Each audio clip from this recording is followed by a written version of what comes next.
원시적이든 아니든 간에 인류는 항상 그들이 스스로 행하기는 하나 지배하지는 못하는 것 사이의 경계에 있다. 모든 세계는 평화를 원한다. 그리고 평화를 원한다면 전쟁을 준비하라의 공리에 따라서 전쟁을 준비한다. 예를 하나만 든다면 말이다. 인류는 인류에 거역해서는 아무것도 할 수 없으며 신들은 인류에게 운명의 길을 제시한다. 우리는 오늘날 신들을 요인들이라 칭한다. 그 말은 화체레, 즉 만든다는 단어에서 유래한 것이다. 만드는 자는 세계라는 극장의 배후에 서 있다. 그것은 작은 세계이건 큰 세계이건 존재한다. 의식에서는 우리가 우리 자신의 주인이다. 겉으로 보기에 우리 자신이 요인이다. 그러나 우리가 그림자의 문을 통해서 들어가면 놀랍게도 우리가 요인의 객체라는 것을 알게 된다. 그러한 것을 안다는 것은 대단히 불쾌한 것이다. 왜냐하면 우리 자신의 불완전함을 발견하는 것만큼 실망스러운 일이 없기 때문이다. 여기에는 심지어 원시적 공항의 동기가 존재한다. 그 이유는 불안하게 믿어왔고 지켜왔던 실제로 인간의 성공의 비밀인 의식의 패권이 위험하게도 의문시되기 때문이다. 그러나 무지함이 안정을 보장하지 않고 오히려 불안정성을 증가시키기 때문에 비록 두렵기는 하지만 우리를 위협하는 것을 아는 것이 더 나을 것이다. 올바른 문제 제기는 이미 어떤 문제가 반쯤은 해결된 것을 뜻한다. 우리는 이제 우리를 위협하는 가장 큰 위험이 정신적 반응을 예견할 수 없다는 데서 유래함을 안다. 그러므로 통찰력 있는 사람은 이미 오래전부터 어떤 외부 역사적 조건들이 다만 실제로 현 존재를 위협하는 위험에 대한 하나의 계기일 뿐이라는 사실을 이해하고 있었다. 다시 말해 정치 사회적 망상은 인과적으로 외부적 조건의 필연적 결과로서가 아니라 무의식의 결정으로서 이루어지고 있는 것이다. 이러한 문제 제기는 새로운 것이다. 왜냐하면 우리 이전의 모든 시대는 어떤 형태로든 신들을 믿었기 때문이다. 신을 정신적 요인 즉 무의식의 원형으로 재발견하기 위해서는 유래가 없는 상징성의 빈곤을 필요로 했다. 이 발견은 우선은 아직 믿기 어려운 것이다. 확신을 갖기 위해서는 신학자의 꿈에서 대충 묘사된 그러한 경험을 필요로 한다. 그러고 나서야만 물 위에 있는 정신의 독자성이 체험된다. 별들이 하늘에서 떨어지고 우리의 최고의 상징들이 퇴색한 이래 무의식에서는 비밀스러운 삶이 지배하고 있다. 오늘날 우리는 심리학이 있기 때문에 무의식에 관해서 말한다. 그러나 상징을 지닌 어떤 문화권이나 어떤 시대에서는 이 모든 것들이 필요 없을 것이다. 왜냐하면 상징들은 위에 있는 정신이기 때문이며 그때는 정신 또한 위에 있다.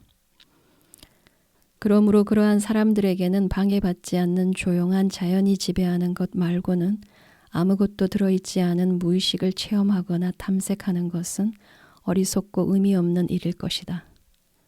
그러나 우리의 무의식은 활력이 있는 물, 즉 자연 그대로가 되어버린 정신을 지니고 있다. 그래서 무의식이 교란되는 것이다. 하늘은 우리에게 물리적인 우주 공간이 되어버렸고 신의 천상계는 한때 있었던 그 옛날의 아름다운 추억이 되어버렸다. 우리의 심장은 그러나 뜨겁게 타오르고 은밀한 불안은 존재의 뿌리를 갉아먹는다. 벨루스파와 함께 우리는 이렇게 물어야 할 것이다. 광대의 머리를 하고 보다는 무엇을 웅얼거리는가? 샘물은 이미 끓고 있다. 무의식에 몰두하는 것은 우리에게 매우 중요한 문제다. 문제는 정신적 존재인가 아니면 비존재인가 하는 것이다. 앞에서 언급한 꿈에 암시된 것과 같은 경험을 겪는 사람들은 모두 물속 깊숙한 곳에 보물이 있다는 것을 알고 있으므로 그것을 끌어올리려고 시도할 것이다. 그들이 누구인가를 잊어서는 안 되기 때문에 어떤 경우에도 결코 의식을 잃어서는 안 된다. 따라서 그들은 자신들의 입장을 땅 위에 굳건히 세울 것이며 물속에서 헤엄치고 있는 것들을 낚시와 그물로 잡는 고기잡이가 될 것이다. 고기잡이가 무엇을 하는가를 이해하지 못하는 순수한 멍청이와 순수하지 않은 멍청이가 있다면 후자는 그들이 하는 일의 세속적 의미에 대해서 헷갈리지는 않을 것이다. 왜냐하면 그들의 수작업의 상징은 성배가 주는 시들지 않는 메시지보다도 수색이나 더 오래되었기 때문이다. 그러나 모든 사람이 다 고기잡이는 아니다. 이 형상은 때때로 그들의 본능적인 전 단계에 머물러 있고 이때 그것은 수달이다. 우리는 이것을 오스카 슈미츠 수달 민담의 예에서 알 수 있다. 물속을 들여다본 자는 자기 자신의 상을 본다. 그러나 그 뒤에 곧 살아있는 존재가 나타난다.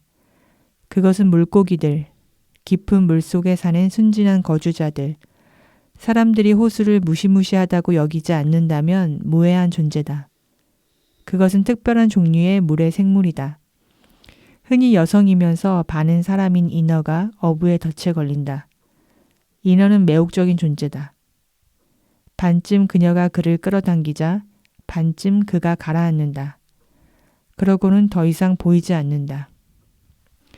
인어는 우리가 아니마라고 부르는 마술적 여성 존재의 더 본능적인 전 단계다. 그것은 또한 지레네일 수 있으며 멜루지네, 숲의 여인, 우아한 여인, 요정왕의 딸, 그리스 신화의 흡혈 여괴들, 수쿠부스일 수도 있다. 이들은 젊은이들을 현혹해서 생명을 앗아간다. 도덕적인 비판자들은 이 형상들이 연모하는 감정 상태와 부도덕한 종류의 환상의 토사라고 말할 것이다. 이러한 단언에 대해서는 어느 정도의 정당성을 인정하지 않을 수 없다. 그러나 그것이 전적으로 진실일까? 요정의 존재가 정말로 도덕적 해이의 산물에 불과할까?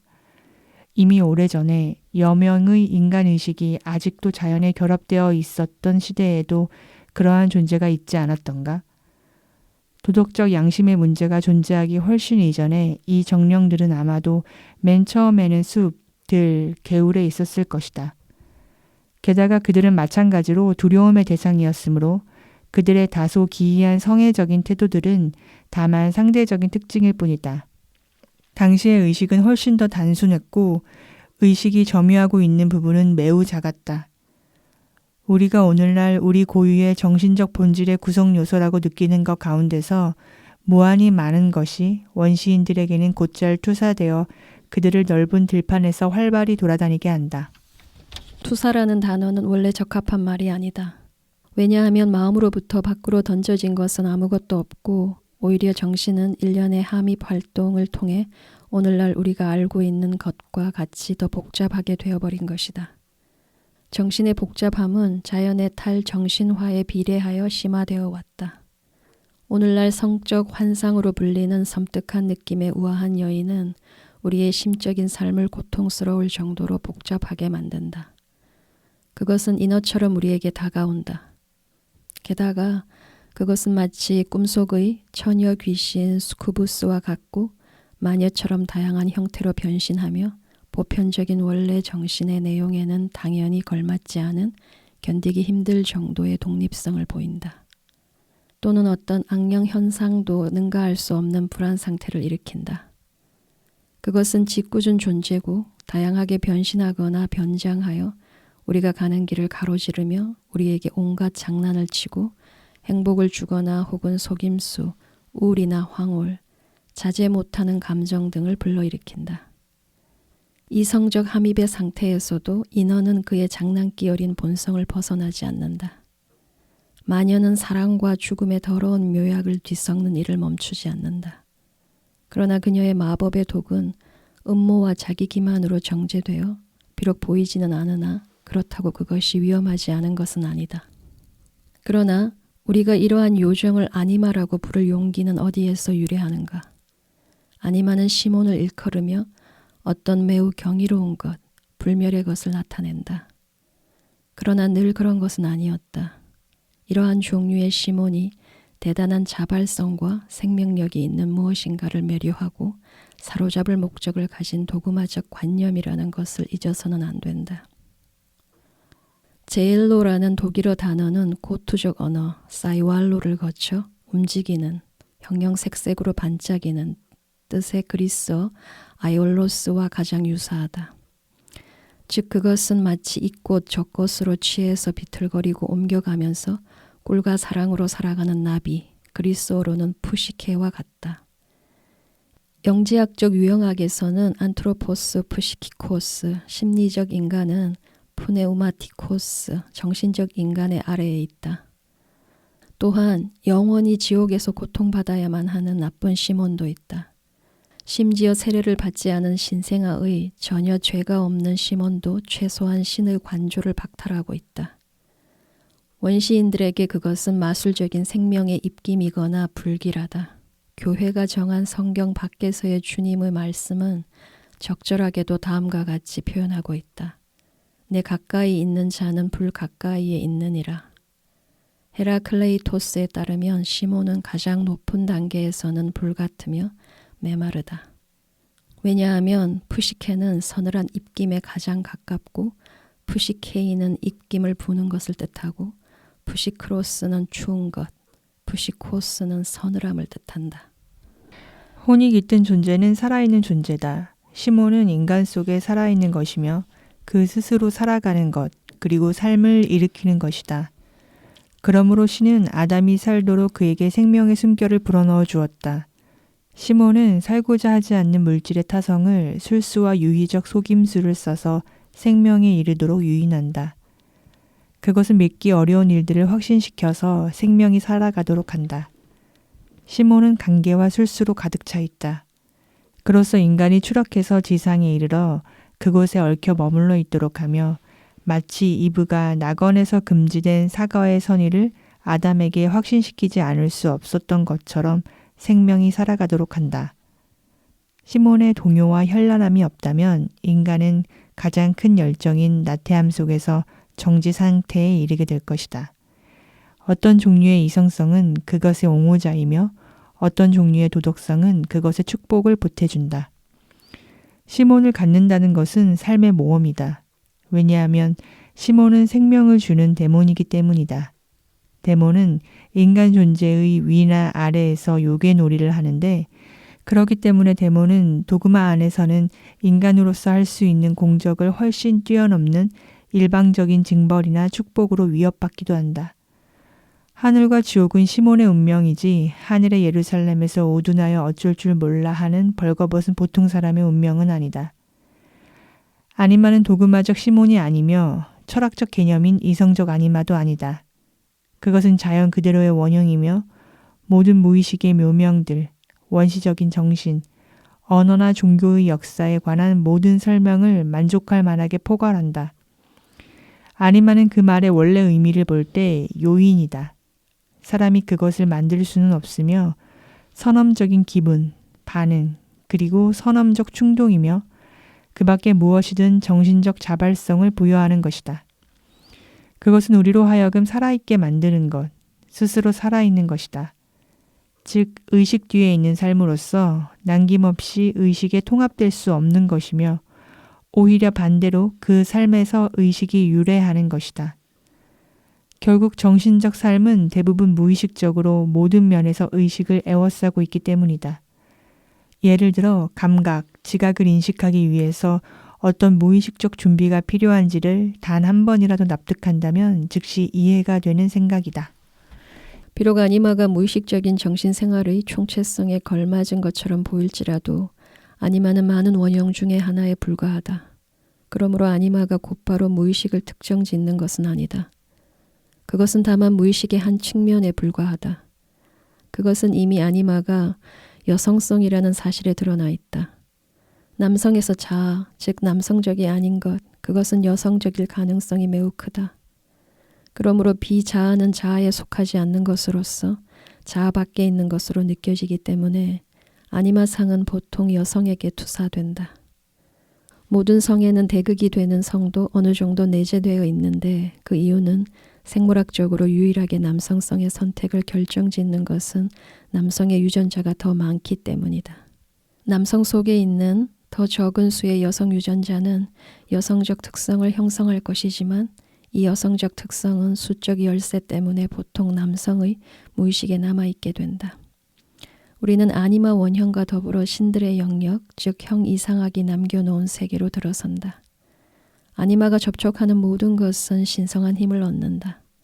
즉 무조건적이며 위험하고 금기시되고 마술적인 것이 된다. 아니마는 선량한 의도로 가득 찬 악이 없는 인간의 낙원에 살고 있는 뱀이다. 그것은 무의식과의 작업에 반대하는 확신에 찬 근거를 마련한다.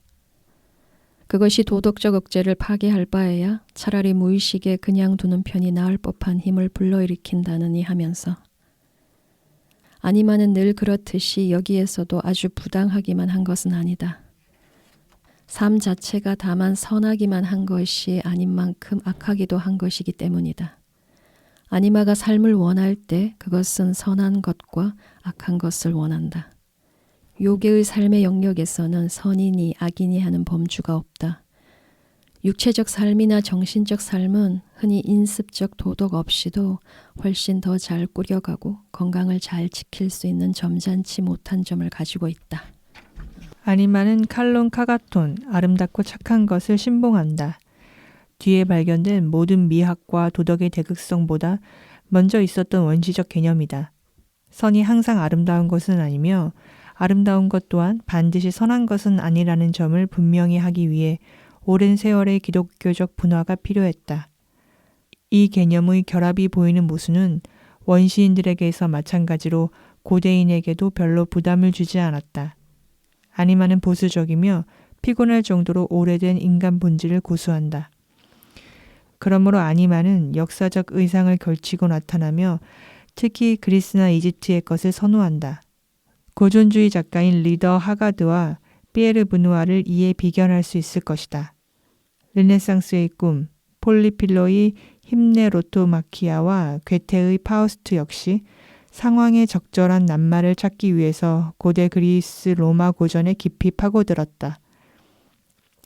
전자는 비너스의 여왕을, 후자는 트로이의 헬레나를 불러냈다. 아니엘라 야훼는 비더마이어와 낭만주의 작가들 세계에서의 아니마를 생생하게 묘사한 바 있다. 신뢰할 만한 주요 증인들의 수를 늘리는 일은 이제 그만하기로 하겠다. 우리들의 명상을 풍요롭게 하기 위하여 이들은 이미 자료와 자의적이 아닌 진정한 상징적 의미를 충분히 제공하고 있다. 아니마가 현대사회에서 어떻게 나타나는가를 알고 싶다면 나는 에르스킨의 트로이의 헬렌의 사생활을 최상의 작품으로 추천하겠다. 아니마는 깊이 없는 존재가 아니다. 진정으로 살아있는 모든 것 위에는 영원의 숨결이 깃들어 있기 때문이다. 아니마는 모든 범주 너머에 있는 삶이다. 그렇기 때문에 그것은 모욕이나 칭찬에서도 벗어날 수 있다. 하늘의 여왕이지만 어쩌다 삶 속에 빠져들어온 어리석은 소녀. 성모 마리아 전설에서 어떤 가련한 운명이 신의 별자리로 옮겨졌는지 사람들은 언제 보기라도 했겠는가? 스스로 자기 본래의 다양함을 충분히 행하지 않은 의미 없는 무질서한 삶은 자신의 문명 세계에 적응된 인간에게는 두려움과 방어의 대상이다. 우리는 그러한 삶을 틀렸다고 말할 수 없다.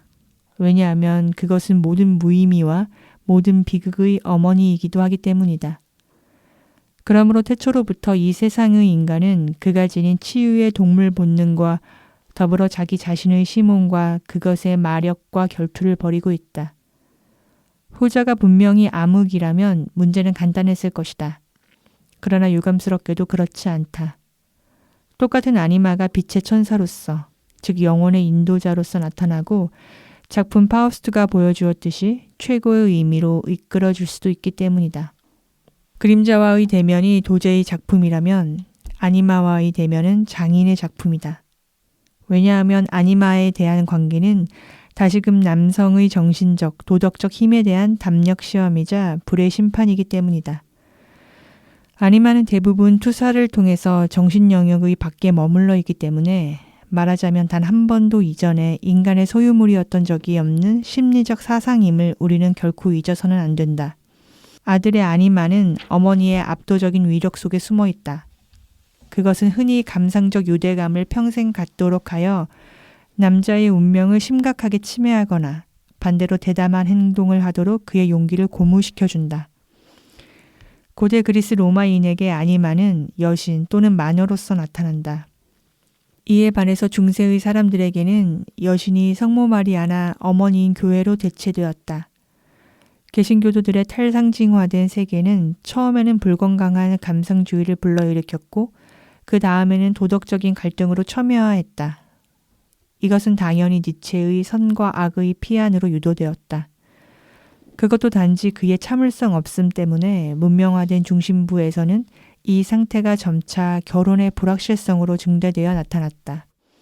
유럽 여러 곳의 이혼율은 미국을 능가하지는 않지만 이에 버금갈 정도가 되었다. 이것은 아니마가 주로 이성에 투사되어 있음으로써 관계가 복잡하고 알 수 없게 되어 있음을 증명하는 것이다. 이 사실은 그 병적인 결과로 인해 현대 심리학이 생겨나는데 적지 않게 기여했다. 프로이트식 형태를 갖춘 현대 심리학은 모든 장애의 근원이 성에 있다는 생각을 섬기고 있는데 이 견해는 기존의 갈등을 더 심화시킬 뿐이다. 사람들이 원인과 결과를 혼동하고 있기 때문이다. 성적 장애는 결코 신경증적 공경의 원인이 아니다. 오히려 의식에 약화된 적응에서 유래하는 병적인 작용이다. 다시 말해 의식은 감당할 수 없는 상황과 과제에 직면하게 된 것이다. 의식은 어떻게 자신의 세계가 변했는지 그리고 다시 적응하기 위해서는 어떤 관점을 취해야 하는지를 이해하지 못한다. 한국의 한 묘비문에는 백성은 겨울의 영향을 받고 있는데 그것을 설명할 수 없다고 적혀 있다. 그림자나 아니마의 개념을 알고 생각하는 것으로는 충분하지 않다. 또한 감정이입이나 자기가 경험한 것처럼 감득하는 것으로는 그 개념의 내용을 결코 체험할 수 없다. 원형의 목록을 외우는 것은 아무런 도움이 되지 않는다. 원형은 숙명적으로 나타나는 체험 컴플렉스이며 더욱이 그 작용은 우리들의 가장 개인적인 삶에서 시작한다. 아니마는 우리에게 더 이상 여신으로서가 아니라 경우에 따라서 우리의 가장 개인적인 오해나 최선의 모험으로 나타난다. 예를 들어 어떤 공적이 많은 노학자가 70세의 가족을 버려두고 20세의 빨간 머리를 한 연극배우와 결혼한다면 이때 우리는 신들이 또 한 번 재물을 거두어 들임을 알게 된다. 마력적인 위력은 우리에게 이렇게 나타난다. 얼마 전 시대까지만 해도 위의 젊은 여성을 마녀로 몰아 처형하는 것은 어렵지 않은 일이었을 것이다. 내 경험으로는 어느 정도의 지능과 교양을 갖춘 사람들로서 아니마의 관념과 그 상대적 자율성 또한 여성에서의 아니무스 현상을 쉽게 파악하는 사람들이 많다. 이에 관련해서 심리학자들은 더 큰 어려움을 극복해야만 할 것이다. 왜냐하면 이들은 무의식적인 심리학적 특징을 보여주는 복합적인 사상에 스스로 직면하도록 강요되지 않았기 때문이다. 그들이 심리학자인 동시에 의사라면 심리적 과정을 지적 생물학적 또는 생리적 개념으로 표현할 수 있다고 생각하는 신체 심리적 사고에 방해가 된다. 그러나 심리학은 생물학도 생리학도 그 밖의 어떤 과학도 아닌 시몬에 대한 지식이다. 지금까지 내가 묘사한 아니마상은 아직 완벽한 것이 아니다. 아니마는 혼돈스러운 삶의 충동이기는 하지만 그 외에도 비합리적인 요정 따위의 성질과는 유별나게 다른 은밀한 암 또는 감추어진 지혜 따위의 희한한 의미가 깃들어 있다. 여기서 나는 이전에 인용했던 저자들의 다시 한번 주의를 환기하고자 한다. 리더 하가드는 그녀를 지혜의 딸이라 불렀다. 분화의 아틀란티스 여왕은 심지어 오래전에 행방불명된 플라톤의 책을 소장하고 있는 훌륭한 도서관을 갖고 있다. 트로이의 헬레나는 그녀의 육화 과정에서 현명한 시몬 마그누스에 의해 티루스에 있는 유곽에서 구원되고 그의 여행에 동행한다. 나는 서두에서 아니마의 전적인 특징인 이와 같은 면을 의도적으로 언급하지 않았다. 왜냐하면 아니마와의 첫 만남은 보통 지혜보다는 다른 것을 추정하게 하기 때문이다. 아니마와 스스로 대면한 사람에게만 이 측면이 나타난다.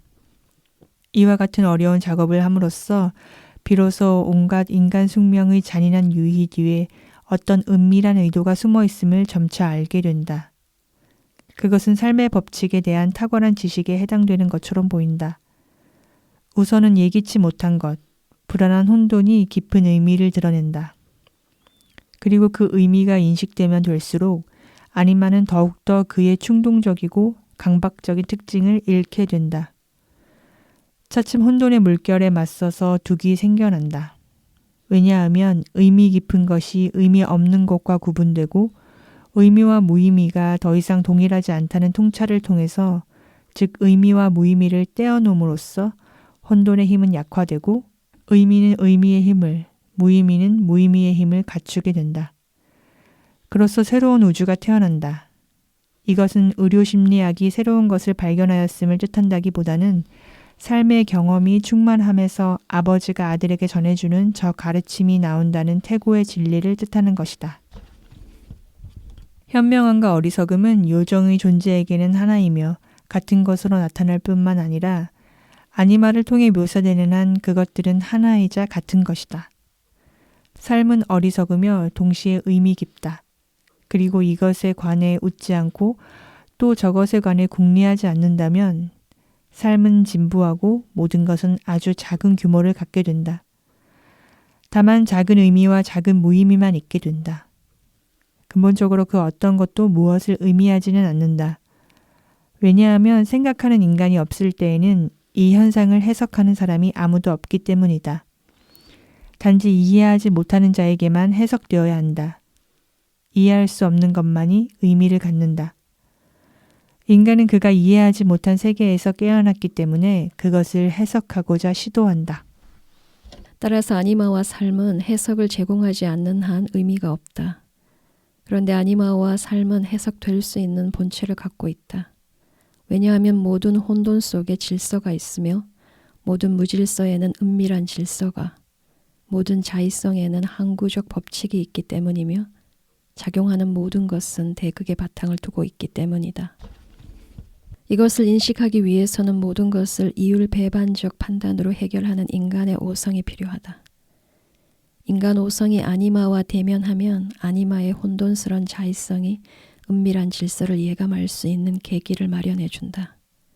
다시 말해서 그의 본질을 넘어서서 성향, 의미와 의도를 감히 말하자면 주장할 동기를 제공한다.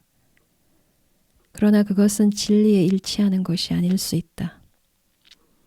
왜냐하면 실제로 사람들은 우선 냉정한 숙고를 하고 있지 않고 과학도 철학도 도움이 안 되며 전통적인 종교적 교훈도 매우 제한적이기 때문이다.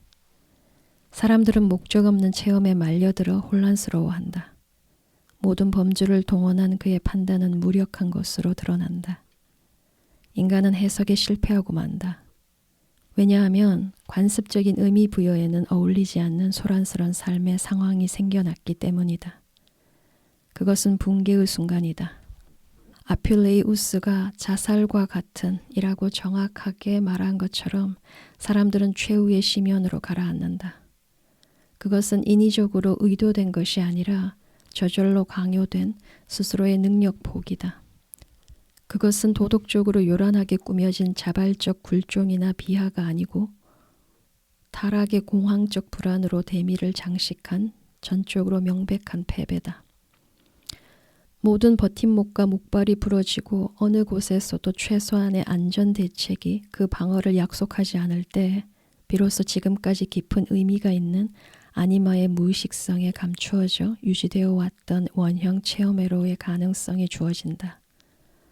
그것은 의미의 원형이며 아니마가 단지 삶의 원형을 묘사하는 것과 같다. 의미는 언제나 삶보다도 더 새로운 사건인 것처럼 보인다. 의미를 주는 것은 우리 자신이며 커다란 세계는 해석하지 않아도 존재할 수 있다는 사실을 어느 정도 믿기 때문이다. 그러나 우리가 어떻게 의미를 부여하는가? 결국 우리는 어디에서 의미를 얻는가? 우리들이 의미를 부여하는 형식은 먼 고대에 이르는 역사적 범주인데 사람들은 이에 대해 보통 충분히 납득하지 못한다.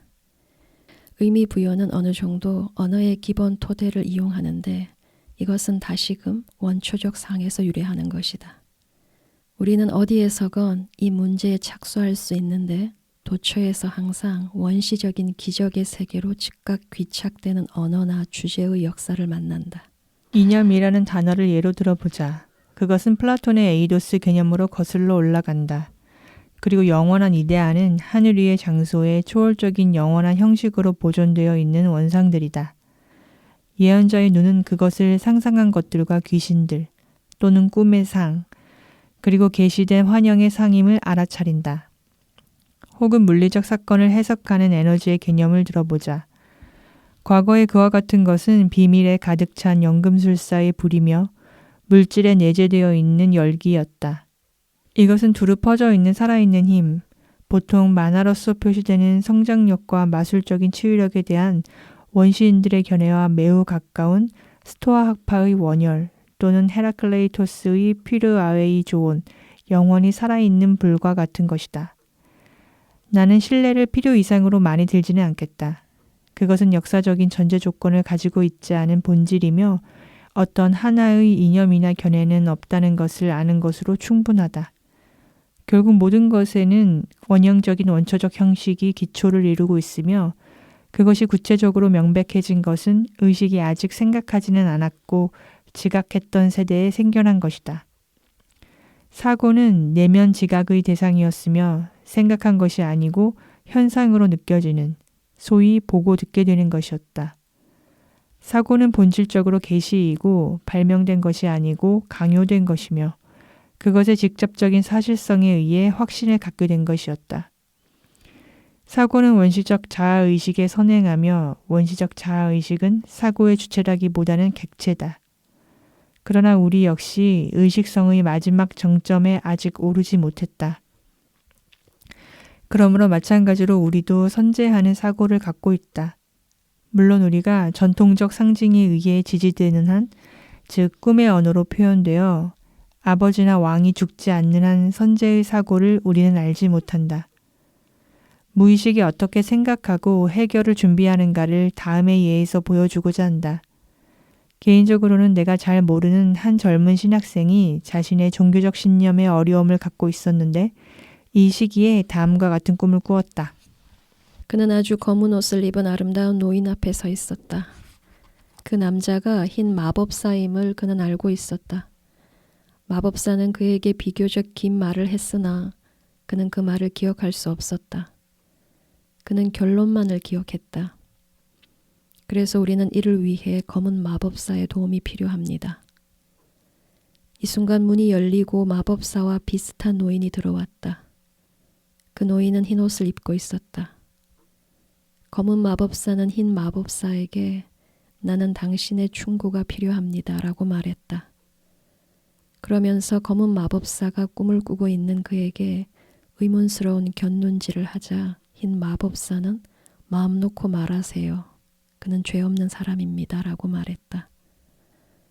그러자 검은 마법사는 자신의 이야기를 하기 시작했다. 그는 기이한 일들이 일어났던 먼 나라에서 왔다고 했다. 그 나라는 어떤 왕이 다스리고 있었는데 그 왕은 죽음이 가까이 왔음을 느끼고 있었다. 그래서 그는 한 묘석을 골랐다. 그 나라에는 예전부터 내려오는 수많은 묘석이 있었는데 왕은 가장 아름다운 것을 자신의 것으로 선택하였다. 구전에 따르면 그 안에는 처녀가 묻혀 있었다. 왕은 자신의 목적을 위해 그것을 정비하고자 묘석을 열게 했다. 그 안에 들어있던 유골을 밖으로 드러내자 그것은 갑자기 생명을 얻게 되었으며 한 마리의 검은 말로 변했다. 이 말은 곧바로 황야로 달아나 사라져버렸다. 검은 마법사는 이 이야기를 듣고 즉시 이 말을 쫓아가기 위해 길을 떠났다. 그는 말의 발자국을 쫓아서 여러 날에 걸친 여행 끝에 황야에 도착했다. 그리고 목초지대가 다시 시작되는 다른 쪽까지 사막을 횡단했다. 그는 그곳에서 풀을 뜯고 있는 말을 만났으며 귀한 물건도 얻게 되었는데 그 물건 때문에 흰 마법사의 충고가 필요하다고 했다. 즉 검은 마법사는 천국의 열쇠를 발견했는데 이제 그것을 어떻게 해야 할지 모른다는 것이었다. 이 흥미진진한 순간에 꿈을 꾼 사람은 깨어났다. 앞서 밝힌 설명에 비추어 볼 때 꿈의 의미를 알아내는 것은 그리 어려운 일이 아니다. 즉 늙은 왕은 지배의 상징으로 영원한 안식을 취하고자 한다. 그것도 비슷한 우월자가 이미 묻혀있는 곳에서 왕의 선택은 하필이면 아니마의 무덤에 내려졌는데 그 아니마는 잠자는 공주로 정당한 원리가 삶을 조절하고 표현하는 동안 잠들어 있는 것이다. 그러나 왕이 죽게 되면 아니마는 다시 생명을 얻은 검은 말로 변하게 된다. 이 검은 말은 이미 플라톤의 우화에서 난폭한 열정을 지니고 있는 것으로 묘사되고 있다. 그 말을 추적하는 자는 황무지, 즉 인간으로부터 멀리 떨어진 황야에 이르게 되는데 이것은 정신적 도덕적 고독의 상이다. 그러나 그곳에는 낙원에 이르는 열쇠가 놓여 있다. 그렇다면 낙원은 무엇인가? 그것은 분명히 상반되는 두 얼굴을 갖는 생명과 지혜의 나무와 4개의 강이 있는 에덴의 정원이다. 기독교적으로 파악한다면 그것은 또한 묵시록의 천상의 도시인데 이것은 에덴의 정원과 마찬가지로 만다라로 간주된다. 그러나 만다라는 개성화의 상징이다. 꿈을 꾼 사람에게 괴로움을 주는 신앙의 어려움을 해결하는 열쇠, 즉 개성화의 길을 열어줄 열쇠를 발견한 검은 마법사가 바로 그것이다. 사막과 낙원의 대극은 고독과 개성화 또는 자기 됨의 다른 대극을 의미한다. 꿈의 이 부분은 동시에 훈트와 그랜펠이 편집하고 보충한 주님의 말씀에 관한 주목할 만한 의역이다. 이 말씀에 의하면 동물이 하늘나라에 이르는 길을 알려주며 경구에는 그러므로 너희 자신을 알라. 왜냐하면 너희들은 도시이며 도시는 나라이기 때문이다. 라는 말이 있다. 더 나아가 그것은 낙원에 있는 뱀의 의역이기도 한데 이 뱀은 인류 최초의 부모가 죄를 짓도록 설득했으며 더 나아가 하느님의 아들을 통해서 인류가 구원에 이르도록 한다.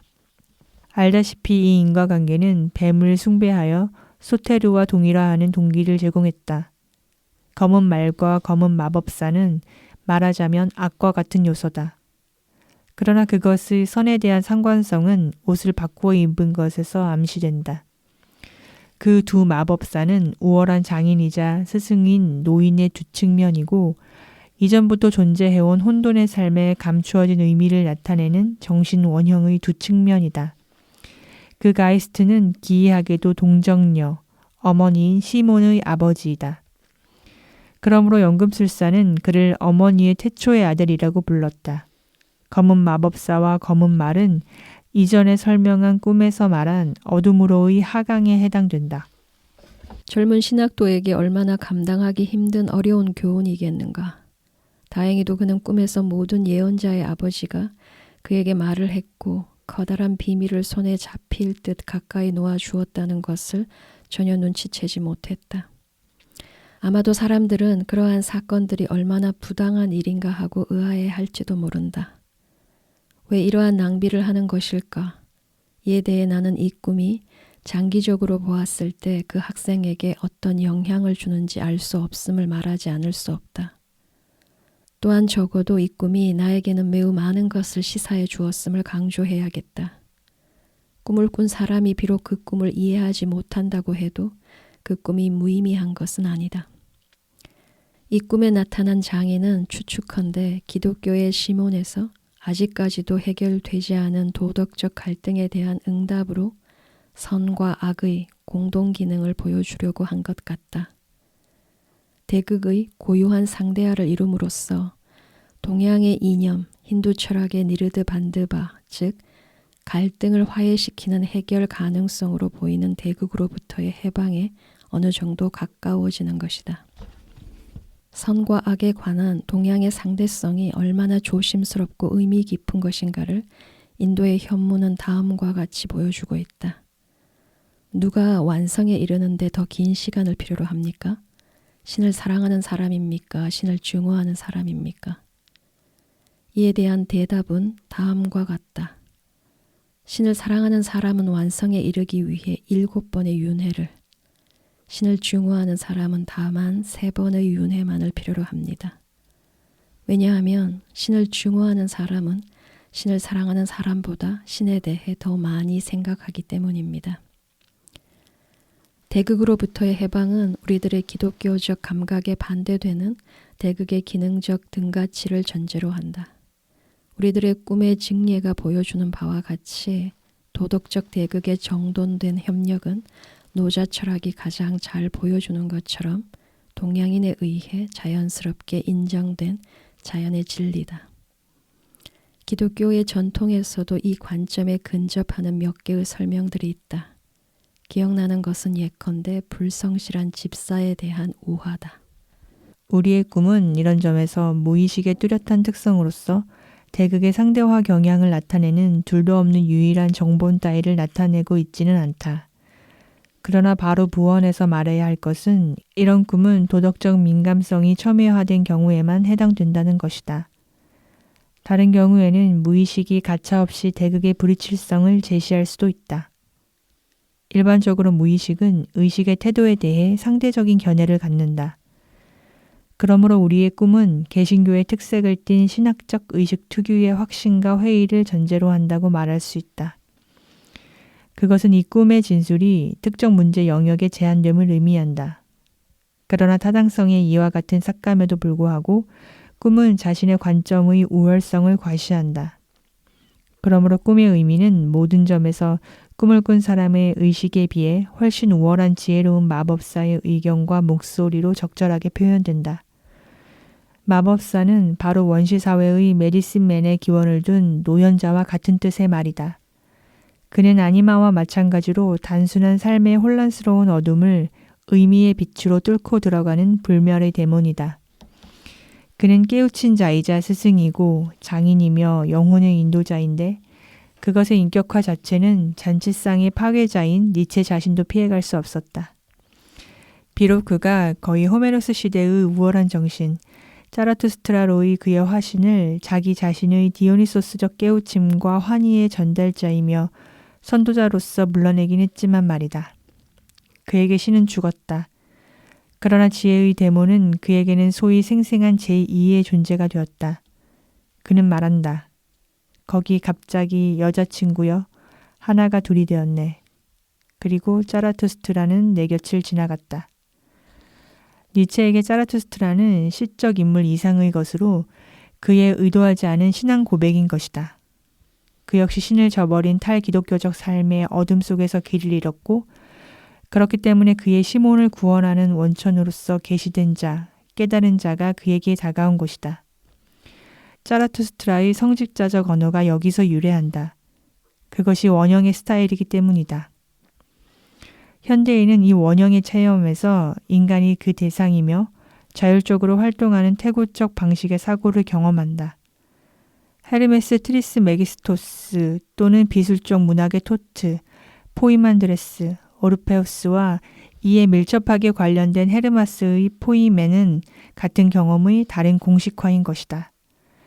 사탄이라는 이름의 편견에 사로잡히지 않았더라면 그것은 아마도 이 원형의 매우 적절한 표현이었을 것이다. 그러므로 나는 그것을 노현자나 의미의 원형으로 부르는 것에 만족한다. 모든 원형들과 마찬가지로 이건 역시 긍정적인 면과 부정적인 면을 갖고 있는데 이에 대해서는 여기에서 자세히 설명하지 않겠다. 노현자의 양면성에 대한 자세한 설명은 나의 논문 민담에서의 정신의 현상학에서 찾을 수 있다. 지금까지 언급된 세 가지의 원형, 즉 그림자, 아니마, 그리고 노현자는 직접적인 경험이 인격화되어 나타나는 원형들이다. 나는 이 원형의 경험이 어떠한 일반적인 심리적 전제 조건에서 비롯되는가를 앞에서 암시하고자 시도했다. 그러나 내가 전달했던 것은 온통 추상적인 합리화일 뿐이었다. 사람들은 그가 직접적인 경험을 어떻게 묘사하는지 그 과정을 기술할 수도 있다. 아니, 그 과정을 기술할 수 있어야만 한다. 이 과정이 진행되는 가운데 원형은 꿈이나 환상에서 행동하는 인격으로서 나타난다. 과정 자체는 사람들이 보통 변환의 원형이라 부를 수 있는 다른 종류의 원형에서 드러난다. 이것은 인격들이 아니고 오히려 그때그때 맞는 변환의 방식을 상징하는 전형적 상황이나 장소, 수단, 방법 등이다. 인격과 마찬가지로 이것들 역시 진정하게 올바른 상징이며 표징, 즉 세메이아나 비유로서는 남김없이 해석될 수 없는 것이다. 그것들이 여러 가지 뜻을 가지고 있으며 풍부한 예감을 내포하고 있고 결국 다 드러낼 수 없는 것인 만큼 오히려 진정한 상징인 것이다. 무의식의 기본 원리, 즉 아르카이는 그것이 인식될 수 있는 성질임에도 불구하고 그것의 다양한 관계 때문에 기술이 불가능하다. 물론 지적 판단은 항상 그것이 한 가지 뜻임을 확인하려고 하며 그럼으로써 본질적인 것을 지나쳐버리게 된다. 무엇보다도 그들의 본성에 일치하는 것으로서 유일하게 확인할 수 있는 것은 한 가지 뜻으로는 모두 설명할 수 없는 다양성, 즉 거의 예측할 수 없는 관계의 충만함일 것이다. 그 밖에도 그것은 연금술사에게 정신이 고령의 노인이자 동시에 젊은이에 해당되듯이 원칙적으로 역설적이다. 상징적 과정에 관해 의견을 갖고자 한다면 연금술의 일련의 그림들이 그에 대한 좋은 보기가 된다. 물론 이 연금술의 이미지들은 흔히 그 출처와 의미가 불명확하지만 대체로 전통적인 상징이다. 동양의 보기로는 탄트라 경전의 차크라계나 중국 요가의 신비적 신경계가 적절할 것이다. 또한 타로 카드의 일련의 그림들은 마치 변한 원형으로부터 유래된 것처럼 보이는데 베르눌리 교수의 명쾌한 강의가 내게 이 견해를 더욱 확신시켜 주었다. 상징적 과정은 상에서의 그리고 상의 체험이다. 그 과정의 진행은 주역의 문장처럼 일반적으로 호변사명적 구조로 나타나며 그렇기 때문에 부정과 긍정, 상실과 획득, 밝음과 어둠의 리듬을 나타낸다. 그 시작은 거의 항상 막다른 골목이나 불가능한 상황의 특징을 가지고 있다. 즉 그 목표는 일반적으로 표현하자면 깨달음이나 더 높은 의식성이며 그렇기 때문에 더 높은 수준에서 초기의 상황이 극복되는 것이다. 이 과정은 시간적으로 응축되어 단 하나의 꿈이나 혹은 짧은 체험의 순간에 나타날 수도 있고 또는 막 진행되려는 개인의 출발 상황의 종류와 도달하려는 목표의 종류에 따라서 여러 달 또는 여러 해에 걸쳐 나타날 수도 있다. 당연히 상징의 풍요함이 전혀 일정하지 않고 동요도 심하다.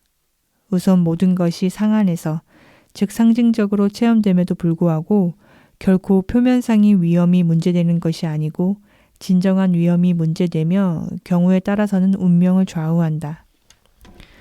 주된 위험은 원형의 매혹적인 영향에 굴복하는 것인데 이것은 사람들이 원형상을 의식화하지 않았을 때 가장 잘 나타날 수 있다. 정신병적인 소인이 있는 경우에는 자연적인 루미노제 덕분에 어느 정도의 자율성을 갖게 된 원형의 형상이 의식의 지배로부터 벗어나 완전히 독립성을 얻게 되는, 즉 빙의의 현상을 만들어내게 된다. 예를 들어 아니마에 사로잡히게 되는 경우의 환자는 자기 거세를 통해서 마리아라는 이름을 가진 여자로 변하거나 그와 같은 것이 그에게 닥치게 될까봐 두려워하게 된다. 이에 대한 예로 잘 알려진 것은 슈레버의 사례다. 환자들은 흔히 원초적 주제를 갖는 완전한 아니마 신화를 발견한다. 얀 넬켄이 그 무렵에 이러한 종류의 한 증례를 발표하였다. 또 다른 환자는 자신의 체험을 손수 책에 기록하고는 평하였다. 내가 이러한 증례를 언급하는 이유는 원형이 나의 주관적인 공상이라고 생각하는 사람들이 여전히 있기 때문이다. 정신병에서는 가차없이 노출되어 있는 것이 신경증에서는 아직 가려져 뒷전에 물러나 있다. 그러나 그 뒤에서 결코 적지 않은 영향을 의식에 끼치고 있다. 만약 의식 현상의 배후로 들어가 분석을 한다면 정신병적인 선망 상태를 활성화하는 것들과 같은 원형의 형상들을 발견할 것이다. 끝으로 중요한 것을 말하자면 이러한 원형들은 실제로도 도처에 존재하는 정상적인 유형의 환상들이며 정신병의 산물이 아니라는 사실을 수많은 문헌과 역사적 기록들이 증명하고 있는 것이다. 병적 요소는 이러한 표상이 있다는 사실에 있는 것이 아니고 무의식을 더 이상 지배할 수 없는 의식의 해리에 있는 것이다. 그러므로 해리의 모든 증례에서는 무의식을 의식에 통합할 필요성이 생겨나는 것이다. 그것은 내가 개성화 과정이라고 말한 합성적 과정이다. 이 과정은 원래 삶의 자연스러운 경과에 해당되는 것으로 이 과정에서 개체는 그가 이미 늘 그러했었던 바 그것으로 되는 것이다. 인간은 의식을 갖고 있기 때문에 그러한 종류의 발전이 순조롭게 진행되지 않고 다양하게 변형되어 방해를 받게 된다. 의식은 언제나 다시금 원형적 본능의 토대에서 벗어나게 되고 그것의 대극으로 빠져들어간다. 따라서 여기에 두 입장이 합성되어야 할 필요가 생기는 것이다. 이것은 이미 원시적 단계에서의 정신치료를 의미한다. 그것은 재건 의식의 형태로 이루어진다. 오스트레일리아의 알커링아 시대의 조상과의 회귀 동일화나 타우스 푸에블로의 태양의 아들과의 동일화, 아플레이우스의 이시스 비에서의 태양신 숭배 등이 그 예들이다. 콤플렉스 심리학의 치료 방법은 이에 상응하여 한편으로는 배열된 무의식의 내용을 가능한 한 가장 완전하게 의식화하는 것이고, 다른 한편으로는 인식 행위를 통해서 그것을 의식과 합성하는 것이다. 문화인은 아주 커다란 해리성을 가지고 있고 가능한 모든 위험으로부터 벗어나기 위해 끊임없이 그것을 활용하기 때문에 인식한다고 해서 이에 상응하는 행동이 뒤따르리라는 것은 처음부터 불확실하다.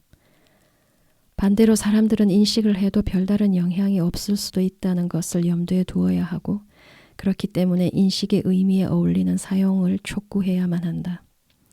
일반적으로 인식만으로는 안 되고 인식이 또한 도덕적인 힘 자체를 의미하지도 않는다. 그러한 증례에서는 신경증 치유가 얼마나 도덕적인 문제인가를 확실히 알게 된다. 누미노제를 지닌 모든 내용과 마찬가지로 원형은 비교적 자율적이므로 그것을 단순히 합리적으로 통합할 수는 없다. 그것은 변증법적인 절차, 즉 환자에 의해 흔히 대화 형식으로 행해지는 고유의 대면을 필요로 한다. 환자는 이렇게 함으로써 자기도 모르는 사이에 그의 선한 천사와의 내면의 대화를 통해서 연금술적인 명상의 정의, 즉 좋은 천사들과 함께하는 대화를 실현하게 된다. 보통 많은 국면에서 돌연한 변화를 수반하는 극적 경과를 갖는다. 그 과정은 이전부터 신화적 주제의 형식으로 시몬의 변하는 과정을 묘사해왔던 집단 표상과 관계가 있는 꿈 상징에서 나타나거나 꿈 상징에 동반된다. 강의의 한계 때문에 원형의 몇 가지 예만 다루는 것으로 만족해야겠다. 나는 여기서 남성의 무의식 분석에서 중요한 역할을 하는 원형들을 선택했고, 또 원형이 나타나는 정신적 변환 과정을 어느 정도 개관하고자 시도했다. 나는 이 강의의 첫 번째 출간 이래로 여기에서 언급된 그림자, 아니마, 노현자의 상태들을 여성의 무의식에 상응하는 상들과 더불어 자기의 상징에 대한 나의 저서에서 상세히 묘사하였다. 그리고 개성화 과정은 그 연금술의 상징성과의 관계에서 더 자세히 탐구하였다.